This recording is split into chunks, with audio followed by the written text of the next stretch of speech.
Anitha, mimi naomba niulize swali moja. Naam. Hizi pesa za kodi huwa zinaenda wapi?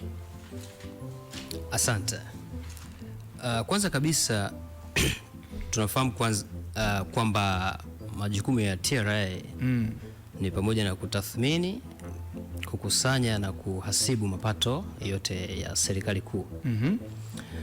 Kwa hivyo sisi ukusanyaji wa mapato ikiwa ni kati ya majukumu yetu, lakini pia swala la kuhasibu, kwa maana ya kwamba mapato yote yale ambayo tumeyakusanya tunapeleka moja kwa moja kwenye hazina yetu ya serikali. Yote mapato yote ambayo tunayahasibu, tunayakusanya sisi TRA, yanaenda moja kwa moja yote.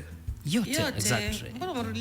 Kwa sababu hatupokei pesa in cash basis. Yes.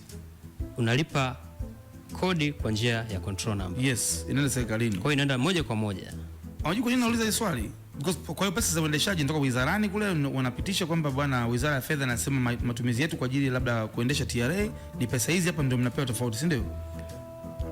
Majukumu ya kupanga budget ya serikali. Okay. Lakini TRA sisi wajibu wetu ni kutathmini, kukusanya na kuhasibu, manake kupeleka moja kwa moja serikali. Na pesa zenu za uendeshaji ni Wizara ya Fedha. Yes. Inawapangia, si ndio? Naam.